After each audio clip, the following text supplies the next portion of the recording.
Welcome to Coming Alive, a podcast with Barry Michaels and Phil Stutz, where you'll learn actionable tools to fight the habits that sabotage you so that you can become the person you're meant to be.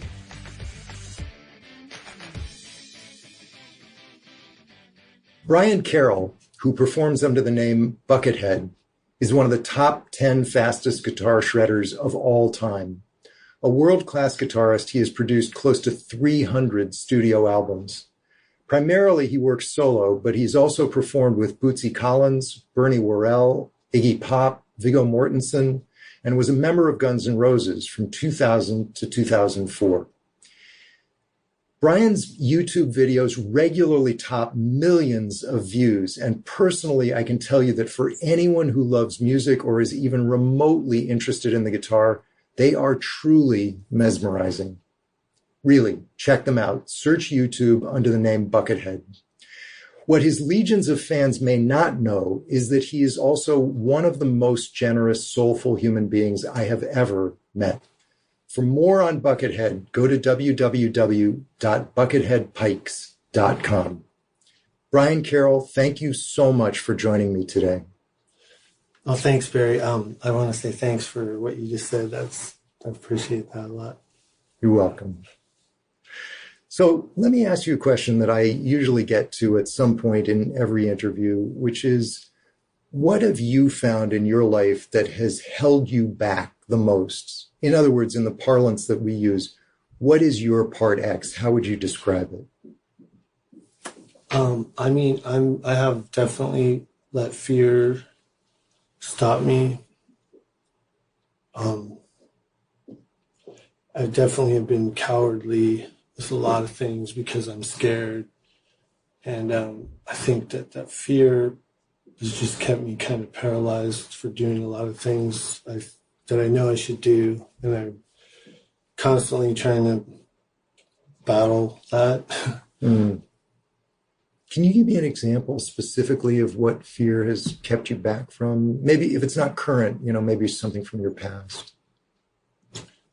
Well, I really, my goal is to make an amusement park. I definitely think just trying to call people and develop relationships, and I've had some just tough times with business, so it's like, I know that I'm going to have to, get it going, and even on the small scale, it's hard to just even call anyone, so it's like, how am I ever going to make the park if I can't even call one person, but that's what I want to do. So it's really interesting. I just want to make a point here, which is that I never would have realized this until I became a therapist, but making phone calls, particularly cold calls to people you don't necessarily know that well, is one of the things that almost everyone I've ever treated dreads. They dread it. It wouldn't seem like that big a deal to just pick up the phone and call somebody, but for whatever reason, that feeling of being exposed, of imposing on someone, of feeling like they're going to think I'm an idiot, or they're going to feel like I'm taking advantage of them or something, whatever your projection is, it really scares people. And it's very interesting because the most successful people in my practice are not necessarily the smartest or most talented. They're the ones who make the most phone calls. It seems crazy. That's I understand. Yeah. So, are there any tools that you've used that have helped you overcome that fear and allow you to, do what you were afraid to do? The first time we spoke, you told me about the identity being on the inside or the outside, which still is probably like the greatest lesson. When I think about that, it's definitely given me courage to do things, because I'll see myself thinking about, oh, is this person going to say this, or are they thinking that? And then when I go to the inside, meaning my identity's on the inside, I feel the power of that. I can just do it then, and I'm not caught up in wondering what people think is just it's quick. It's like, I don't really have to think about it, you know? Yeah. But I have to, it's almost like I can tell the shift in a way, but when it happens, it doesn't, I'm not really thinking about it anymore. But I can, when I look back on it, I can tell, I was able to do that because I wasn't on the outside. I was on the inside. I don't know if that yeah, makes sense. No, that makes sense. Let me see if I can explain it to somebody who's never been exposed to what we're talking about, and you tell me if I'm getting it right. I think what I recognized about you immediately is that you're an extraordinarily talented musician, and that if you weren't willing to make phone calls to advocate for your music or to advocate for the amusement park you wanted to make or whatever, that in a sense you were devaluing what was inside of you, and you were putting other people's reaction to you, a reaction, by the way, that you didn't have the courage to actually experience, but you were just imagining in your head. You were putting their opinion over this God-given talent that you were born with. And so what I tried to explain is that your identity, you can either organize your identity about what comes back to you from the outside, or at least what you imagine is going to come back to you from the outside: criticism, rejection, being put down, et cetera, et cetera. Or you can organize it around what is already within you that you have to bring to the world.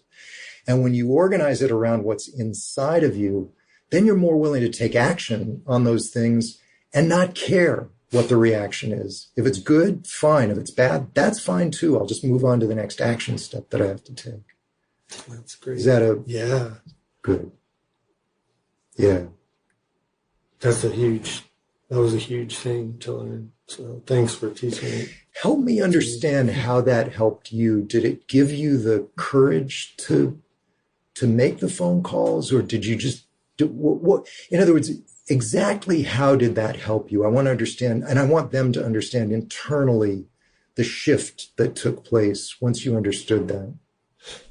I mean, it just seemed like a freedom, like a real big freedom of not worrying about things and really doing what I felt from the inside. Like when you're like a little kid, and well, for me, like when I was little, I'd just play and create all these worlds, and I didn't have any knowledge of what I was doing. I just did it, and it almost reminds me of that same, like opening that door back up to that world of like flow. And just like you had said when you first said it to me, you said that the flow is what you want to honor, the flow, and that it feels like that really helps get to that place, you know, that particular awareness of that am I on the outside or on the inside. Yeah. And then now I try to be in any, I don't do it enough, but I wish I do notice, I'm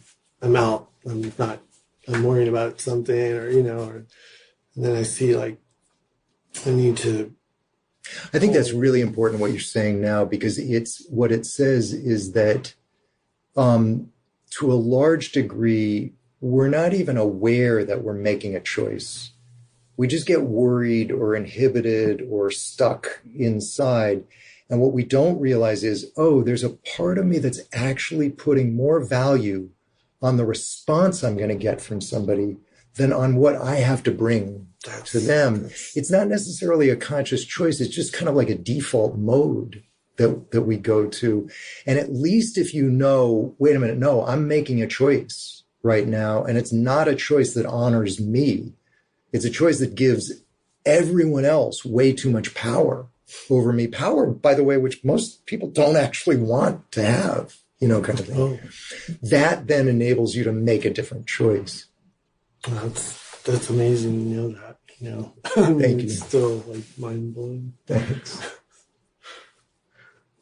So tell us, look, I've known you a long time. I know that you've gone through some hard times. What's the hardest thing that you've ever gone through? And the reason I'm asking you this, by the way, is that the one thing I've learned as a therapist is no matter how well put together a person seems on the surface, every single human being I've ever met by the way, including myself, has gone through hard times. And it just helps people to hear about them. Yeah, well, really recently, I have a heart problem where my heart beats out of rhythm. And it's been doing it for a long time, but recently it just really like kicked up into a really intense, and I really didn't know what was going on. And I just tried to deal with it and let it do what it did. And then eventually it would stop, but it got really intense. So I went to the doctor and they said, "Oh, you're on the verge of having a stroke." And I'm like, "Oh, I didn't," because I had felt so good prior to having it. Like, I was just doing pretty well and everything. So they suggested I have this thing called an ablation. So they like go in and freeze your heart, and it's supposed to do something with the nerves, because they said my heart was fine. It's just that it could be a genetic thing. They didn't really know, but so I had that procedure and it didn't really stop it, and I'm still dealing with it. And I take medication, which is tough because I never took anything my whole life. I just tried to not, ever take any kind of like anything really. But although if I eat food or drink something, probably that's worse anyway. But so it's been really difficult because it's scary, and it comes on, and I feel like I lost like half of my, like even walking across a room is difficult. Luckily the medication, I'm thankful for it because it's kept it, from going berserk, but it's pretty intense. So, I mean, honestly, having all the tools, using the reversal of desire and the times it comes on, and even the thing we just discussed about I don't know how you would word it, but writing in the journal, because I like to write in the journal a lot. It seems like now I'm sort of like letting this thing, it sort of exists now in me, and I can't really escape it. It's almost always I'm aware of my heartbeat or aware of the intensity of my heartbeat or whatever. It's just never something that I had ever experienced. So now it's like, it definitely kind of scares me, but I also see that it's also doing a lot of good, because now I'm like, well, I better do all the things I want to do. It's forcing me to really, and I've been actually doing a lot of stuff, like even doing this. I feel like I should do it just because I would regret if I didn't. This podcast. Exactly. Yeah. I wouldn't, I don't know. I just feel like an urgency now more, which I should have felt anyway, but So the reversal of desire helped you because you were able to use it to get through the fear that you were experiencing? Yeah, when it happens, I'll use it so that I can calm myself down.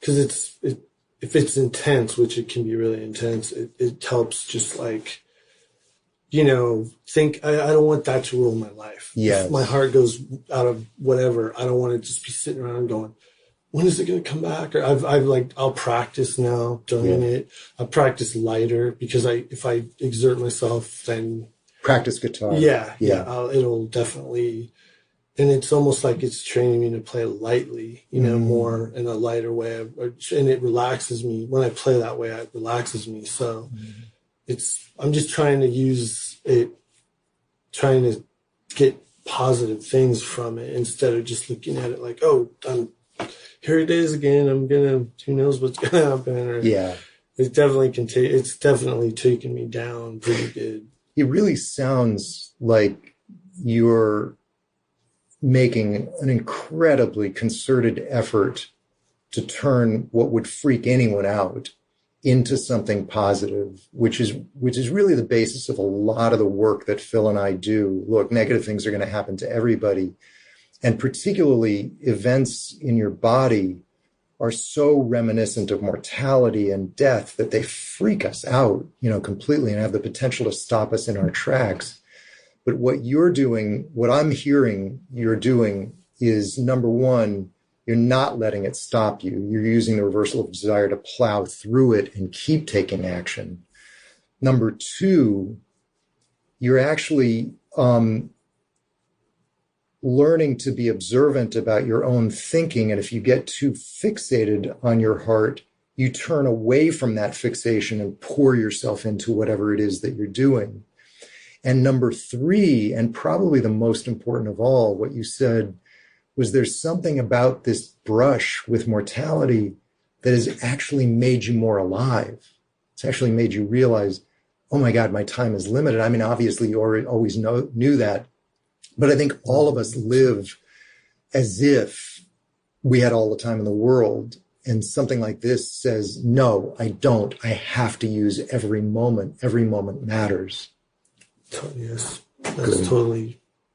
I mean, the day after I had that procedure, I recorded a record with my friend. I just lied in bed and I recorded it because I felt like, I just felt like I'm here still, I don't want to sit around and mope, and that really came from you, like just you giving me so much over the years, just building that up, like that kind of strength of like, don't let this take you out, just do it in the face of it. Because yeah, it could be gone tomorrow. Anybody could be gone. But like for me, I was just like, that was a heavy experience. I want to play right now. That's amazing. And I want to play that experience, because I've never experienced something. And I was so like wiped out too. And it's weird when I've really played like in that state before, but it's like just to play in that state, there's feeling in that state, there's emotion in there. And I just tried to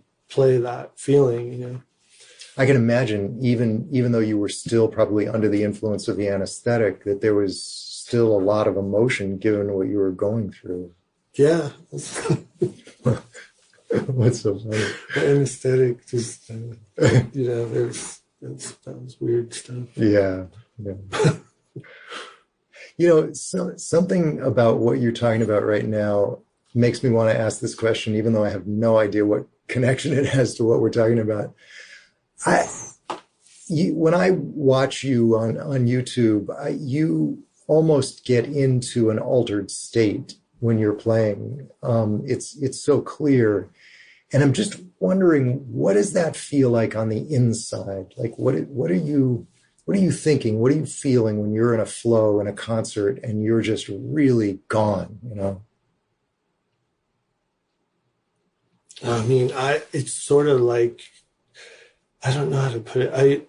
I love the feeling of it. I mean, I think that's why I like rides, because it sort of reminds me of like you're on a ride in a weird way. Like you're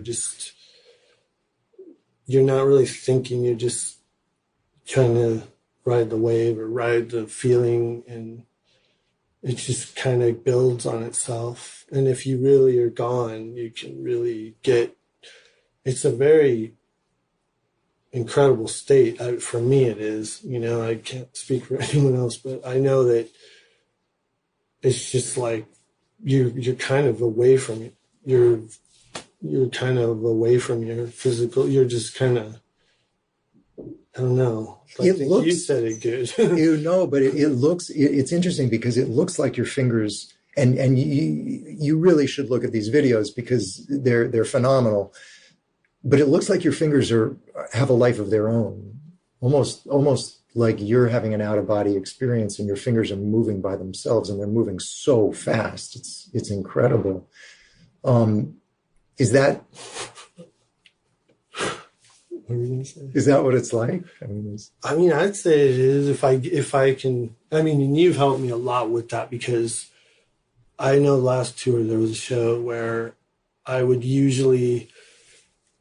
I remember like a couple of nights before this. I hope this applies, but I felt like everything was just. I was like because I play in this particular tour. I was playing alone, and so everything I did, I felt like I was getting it back. It was like a complete loop, from the crowd to me. Then that, like, it was this incredible experience, like one of the best times I've ever experienced. And then a couple nights later, everyone's just standing there, and I heard some guy talking really loud, like off to the side, and I was like, oh man.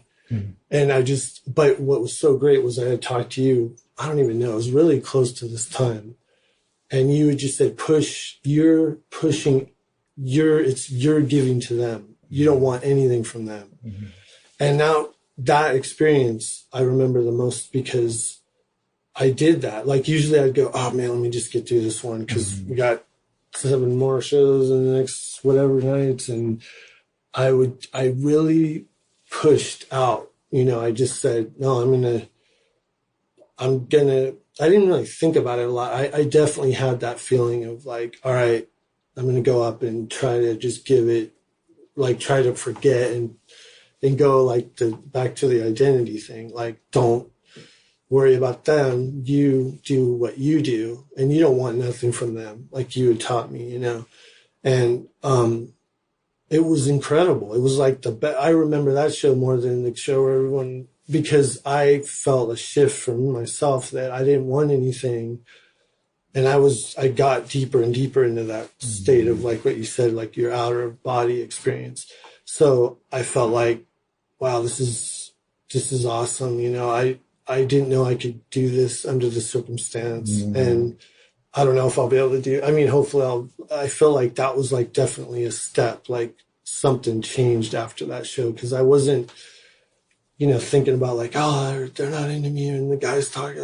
I'm just gone. I'm just going to go for it, or I don't know. I didn't even really think about it. I just did it, That's great. And, so that was really incredible. It's interesting because as you talk, I really get the arc of the time that we've known each other from the first session where it was really just phone calls. Just your identity is inside of you. You have something to give. Don't pay attention to the feedback that you get from the outside. Keep your identity inside. And the reason I'm saying this is that anybody can practice this and get to the point where they're standing up on stage alone in front of however many people you were in front of, and nobody's responding to you, and some asshole is talking, in the middle of the performance, and you're just in a flow state completely. So to me, that's like the pinnacle of any creative experience, is that you are just in a flow and you really don't care whether people are taking it in or not. And by the way, sometimes people are taking it in, but they're just more quiet about it, than the other audience would be. Yeah, that's my own mind going, oh no, right. But I don't. You're right. They could have been. That's their personality or whatever. I just, a lot of people assume that it's fairly easy to become successful when, in my experience, it takes a tremendous amount of hard work. If you look at Brian's YouTube videos and see the level of technical expertise, you can see that it reflects tens of thousands of hours of practice alone in a room, just practicing over and over and over again. So, it's a cliche, but most musicians seem to suck at self-discipline, self-discipline meaning just getting themselves to do hard work. How are you with that? How are you? Obviously you must have been very, very good at that with learning music. I know, I just I love to do it. So I didn't think about it, it didn't even seem like hard work to you. I didn't see it like that. It just kind of took over, I just would be in my room playing, and that was it. I didn't really know. And when I look back on it now, I'm like, whoa, that's crazy in a way. But I'm glad I did. I still don't think about it that way. I just it just goes back to what you're saying about losing yourself. It is still sort of that same flow of, you're just kind of.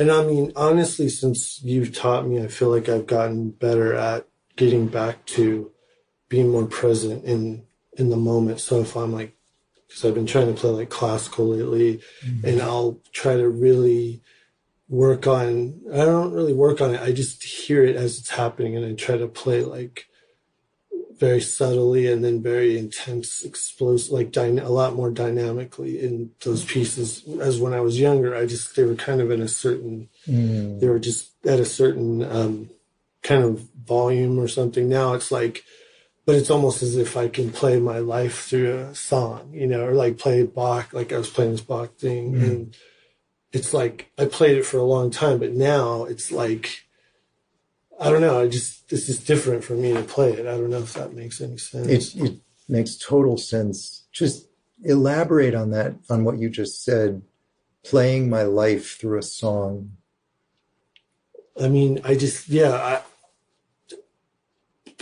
it's kind of having experiences of whatever somebody has in their life. And then for me, the last 10 years have been really intense, like from emotionally.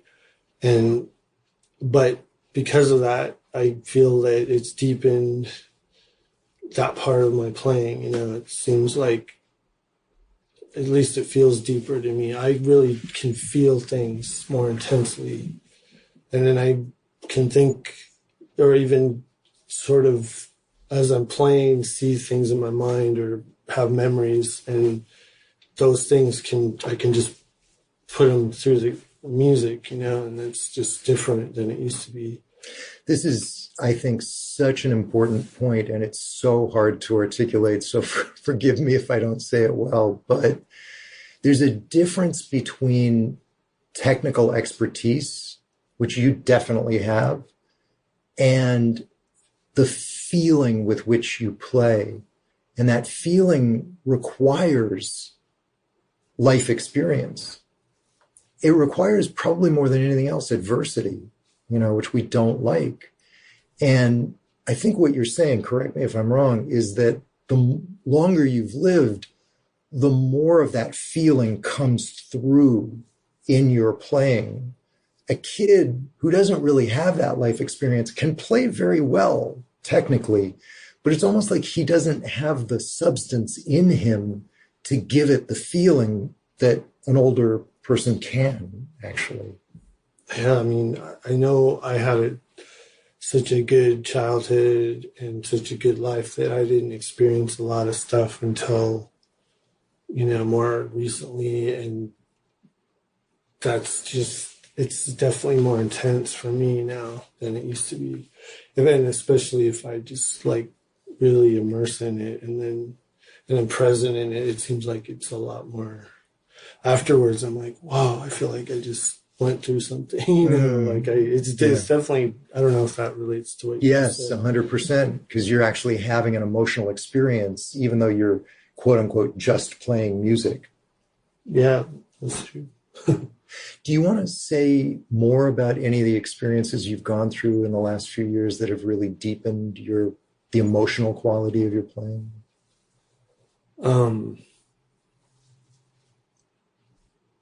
I mean, my mom and my father passed away, so that's been really tough.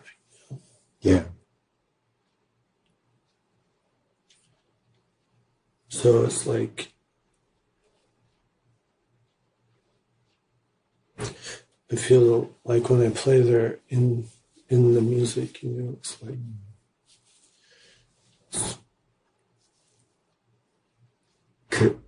because they used to like when I would play to them, you know, so in a strange way, you can kind of feel their presence in the music.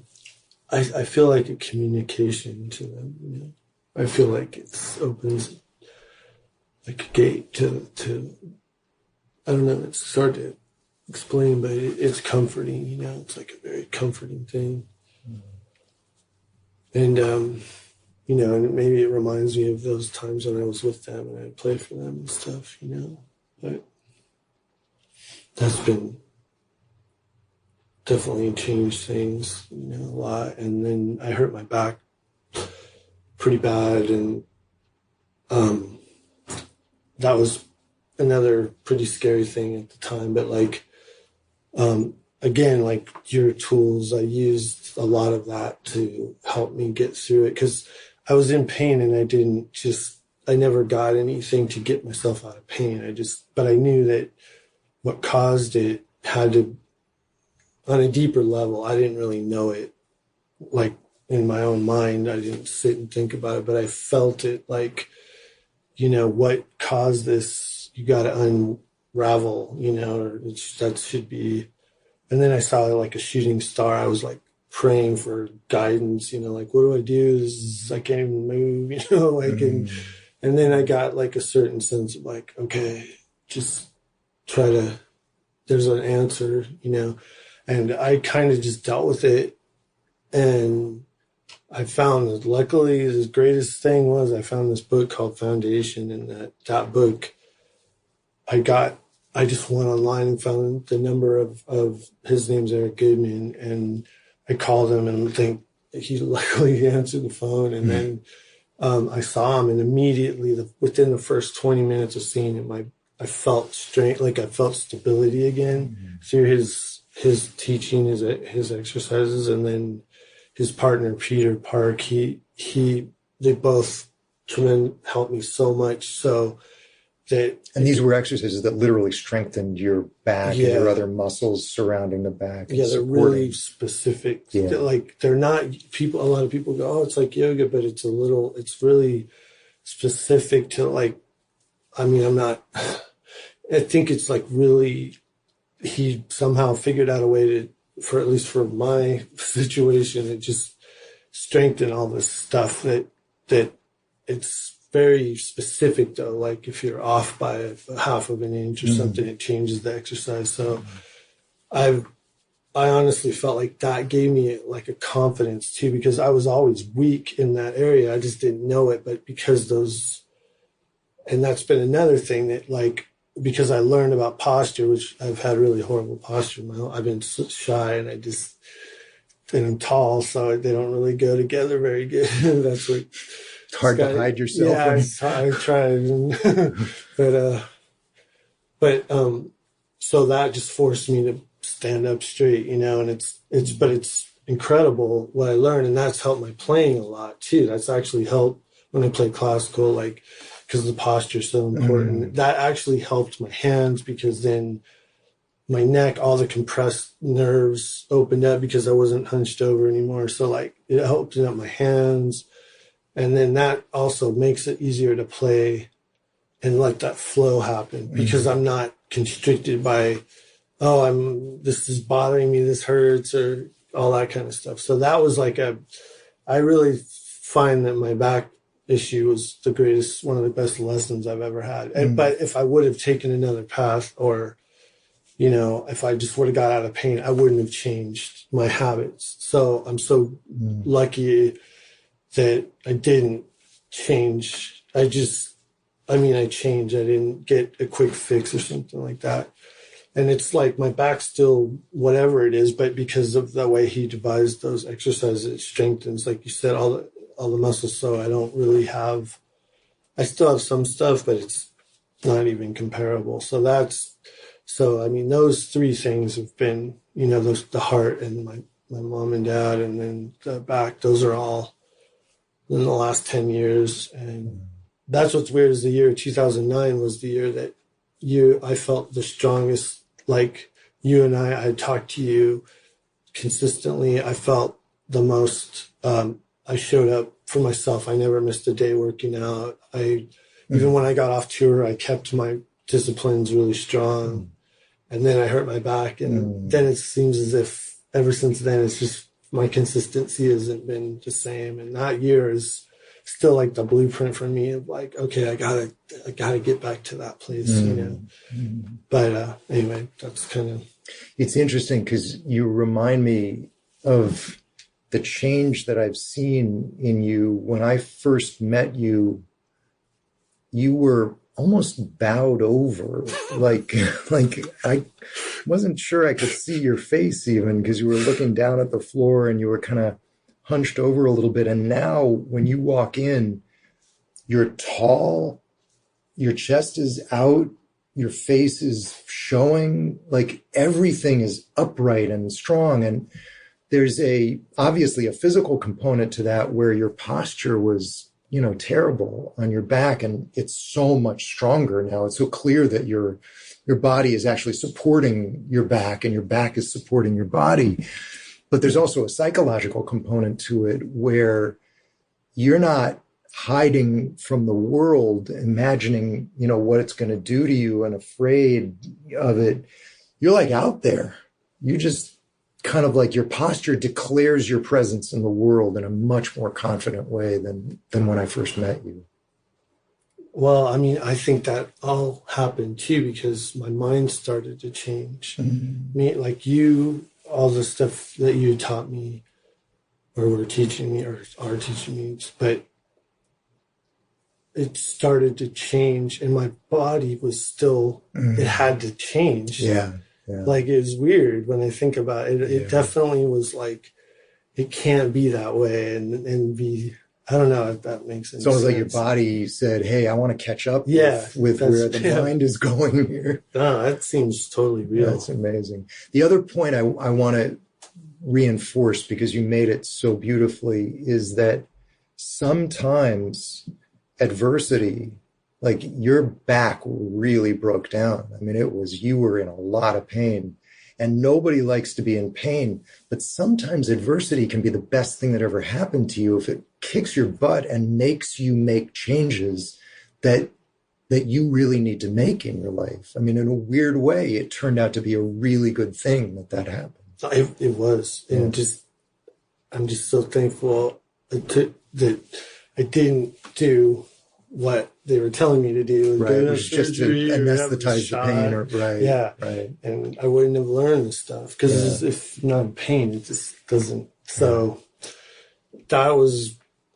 that's a huge thing, having that just to look back on and go, there was an answer, I mean, the shooting star, that was pretty powerful for me. That was like a sign for you. That's what it was for me. It just felt like, because I was so, in that moment, I was really like, I was just defeated and I was like, what do I do? I don't know what I'm going to do. I have no like confidence in my movement anymore. I felt like I was just going to crumble. And then I saw that and I'm like, okay, that was something to just give me some kind of like, I don't know what that word would be, some kind of like, just don't give up on it was like encouragement. Yeah, it was like, encouragement.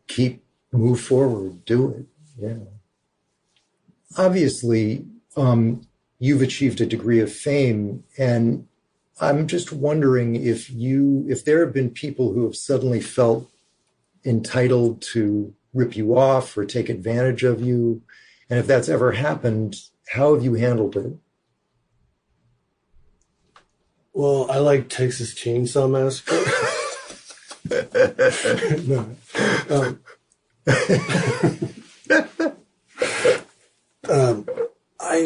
I mean, I just, for one, like, was being, nobody knows who I, like, because of, I never get, like, some of my friends are famous. And I don't know if they would care either way, but I'm not ever recognized, really, so. Right. I don't really feel like I have any of that going on. Right. So what I see with how they have to deal with stuff, Right.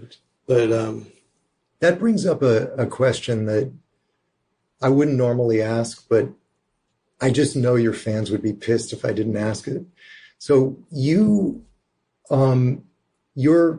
nickname is Buckethead, and it is Buckethead because you originally started playing on stage with a Kentucky Fried Chicken bucket over your head.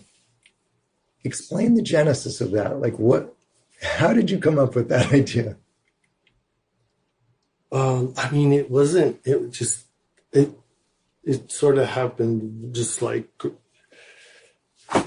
I mean, it wasn't something that I really thought about. I was eating my father. It was actually a different chicken company. Oh. It was just deli chicken. I don't even know what it was, but I was eating it and I thought I had that mask and I like Michael Myers, so it had a similar quality, but it wasn't exactly the same. So I just put it on my head and I was like, I looked in the mirror and I just was like, oh, that's Buckethead,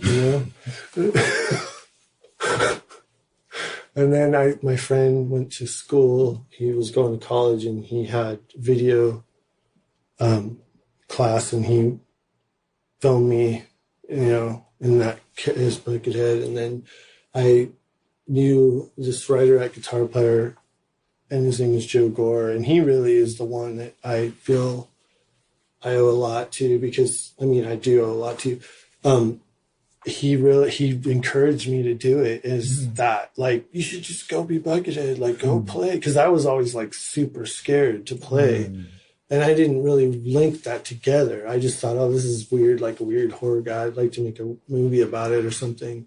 And then when he's like, you should just go for it, and I was like, oh, yeah, that would be cool, because I could do everything I like doing as this character that I'm totally scared to death to do otherwise. Like, I couldn't do it, and it applied like all the stuff I like Disneyland and martial arts and dancing, all that kind of stuff I liked. And I was like, I can't do it just like me, so that it was easy to use it all. It's like, that was a great expressive way for me to like get all this stuff out. That's so interesting. So really, in a way, you were like playing a character on stage, but in a way I'm more myself. Yes, because it allowed you to be more yourself. I was so nervous to do that stuff, right? So it's almost like I was more that than I was me. I was more. That's interesting. So it allowed you to actually express yourself in a more uninhibited way. Yeah.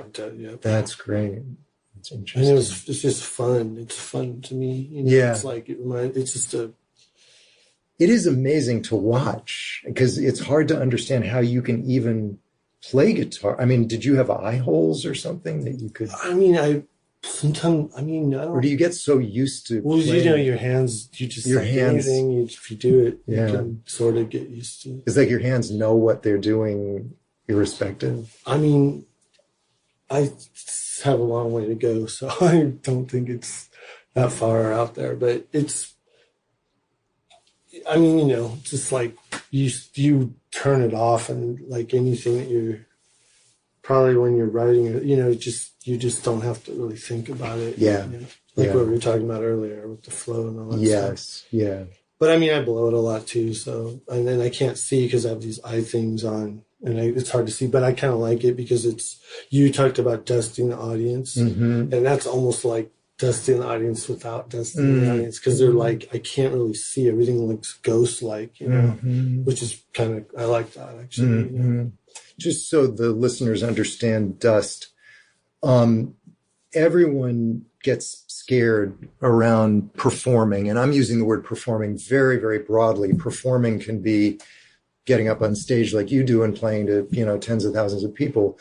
Or it can be something as simple as talking to a girl who you're attracted to, or, just talking about a new subject where you're a little nervous about expressing yourself, or, or whatever. What inhibits us in those situations is exactly what we were talking about at the beginning, which is we care too much what the audience, and the audience could be 10,000 people, it could be one person, but we care too much what they think. And the moment we get into caring what they think, we get inhibited, because you'll never know what they think, and your mind is too occupied with scrutinizing them to find out what they think, and you lose touch with the flow that you need in order to perform well. And so dust is a tool where you cover the entire audience with a thick layer of dust. It's almost like they're dead. What it does is it renders the outside world non-emanating. There's nothing coming from them because they're covered with dust, type thing. And then the second step of the tool is, once you've dusted the audience, just see a fountain of light, but it's inside of you. It's inside of your heart. And your job is to go into the room and light up the room. So it's about you putting out rather than you getting anything back. Yeah, that's great. Who are the people, either in the music industry or outside of the music industry, who have, really inspired you? And what is it about them that inspired you? You. Oh, thank you. In a humongous way, you've inspired me a lot. And thank you. I just don't know how you know what you know. It's totally insane. Like, I can't really comprehend it, you know. But I mean, I think just seeing you and being around you, it's changed me in a way that I'm happy about, you know. And not that it's about me, but from me personally, it's like having you. I'm amazed at how there's really nothing I've ever asked you that you didn't have an answer for, that I didn't, even if I didn't understand it in the moment, it didn't eventually come around to being. I mean, it's just wild. I just can't kind of comprehend it, you know, not that I know a whole lot, but it's like pretty crazy. So you've inspired me a lot since I've known you. And I think about the things you've taught me a lot. They run through my mind a lot. And it's sometimes really randomly, you know, like I won't even know. And then it'll, like a light bulb that comes on, I'm like, oh, and then I can handle something. Mm-hmm. So I don't know if that applies exactly like to being inspired. Absolutely. Thank you. Oh, no. I really appreciate it. That's the absolute truth. Like, you're one of the greatest people I think there is, you know. Thank you. For sure.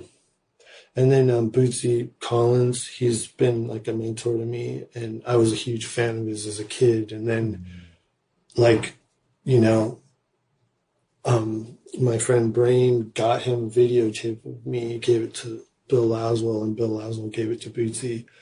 And that really changed my life because I got to meet Bootsy, and he became like, he guided me through so much stuff, you know, and he did it in a way that was so, you know, just, it was always from a place of feeling, you know, not a place of like, you should do this because then you can get this. And it was always from a heavy kind of place of something that almost like a magical place, you know, and I always felt intense spiritual feeling with him, you know, like always, you know, just to even now when I talk, it's always been there. And it's hard to believe because that's like one of my heroes. And then he befriends me and looks out for me. And so that like, you know, and then there's like, I really love Michael Jordan. I have this poster in my room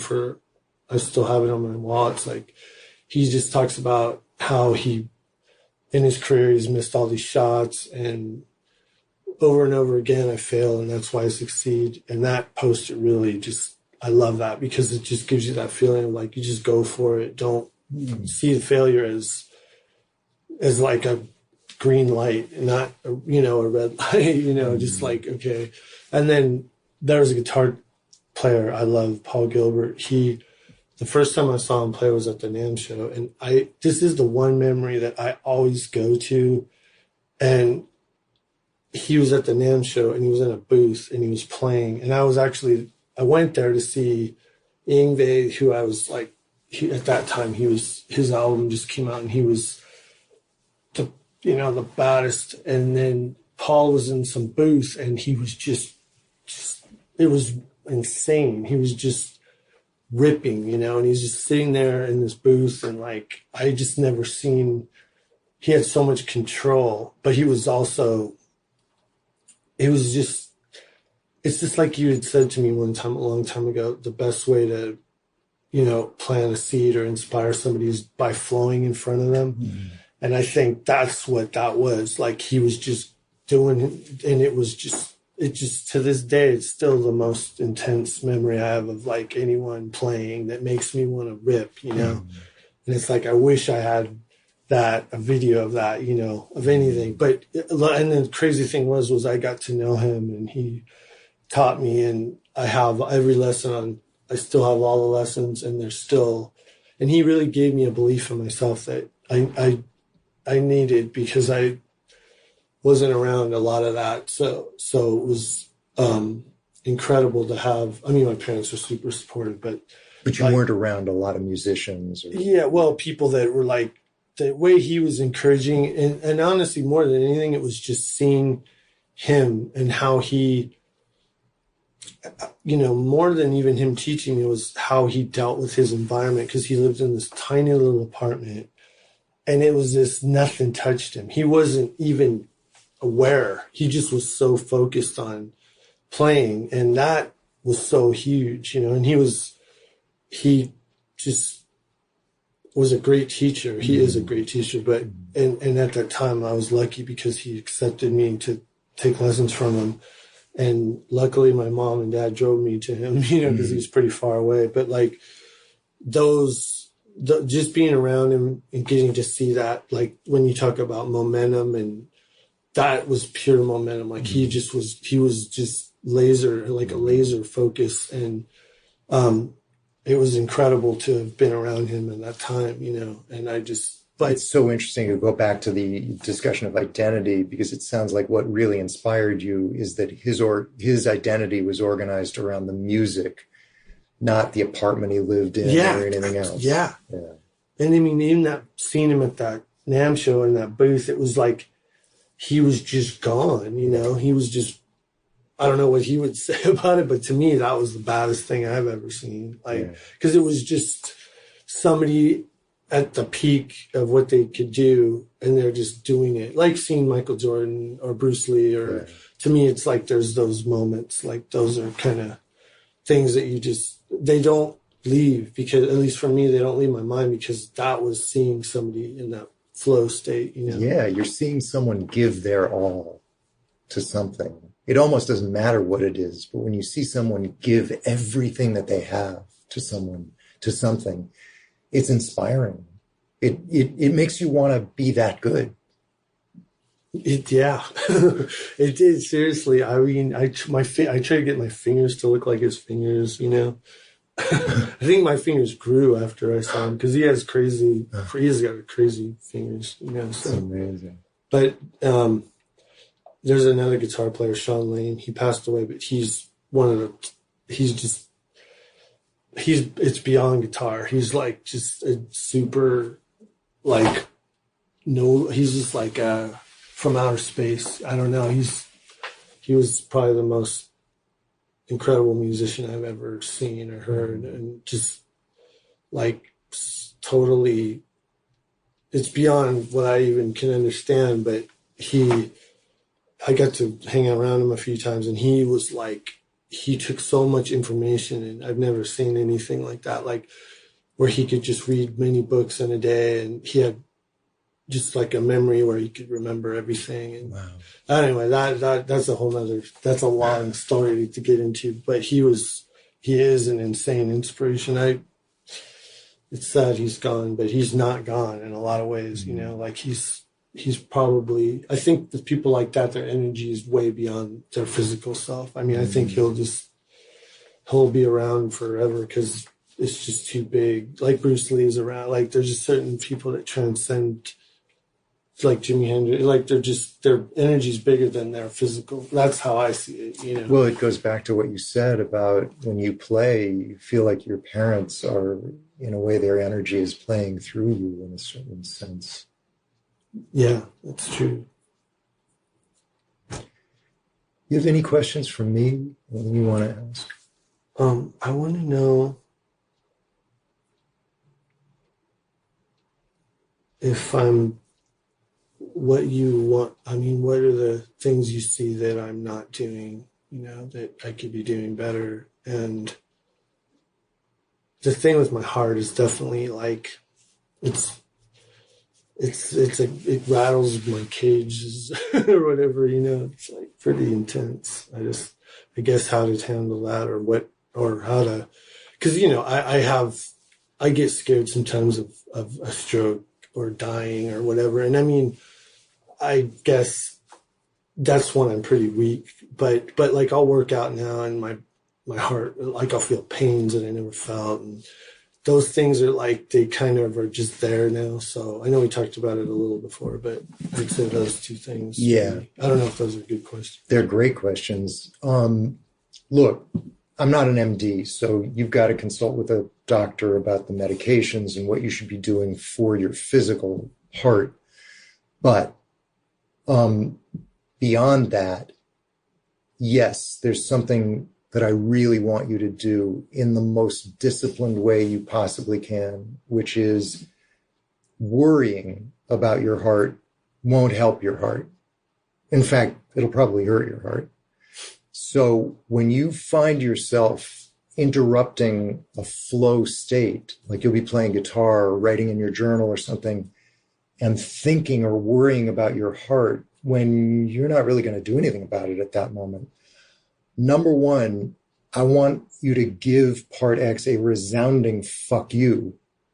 And number two, I want you to immediately turn your attention to what you were doing and throw yourself into it as if your life depended on it.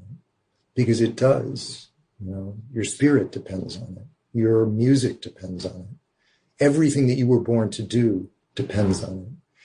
And there has to be almost like a little bit of a sense of urgency about that. And I think part of what you brought up earlier and what you've said to me before is that this whole decade of dealing with physical problems, but especially this heart thing, has given you more of a sense of like life is precious. And I want you to put that into this decision to turn your attention back to whatever it is you were doing and not let your mind fall prey to worry. Again, take care of yourself, but worry isn't taking care of yourself. It's just fucking with your mind. Kind of thing. So I would say that, and I would say that in general, you had that year in 2009, which for a lot of different reasons, everything came together and you were disciplined. And sometimes that's easy. You know, you have a year where that just happens. You're closer to it now than I think you've ever been before, but be tougher on yourself about everything. Just tougher. Catch yourself quicker when part X gets you to worry about your heart. Be more disciplined about how you organize your time. Bring the kind of focus and urgency to it that says, I'm taking my life really seriously. I know I'm going to die at some point. So this moment matters. Does that make sense to you? Yes. Thanks. Good.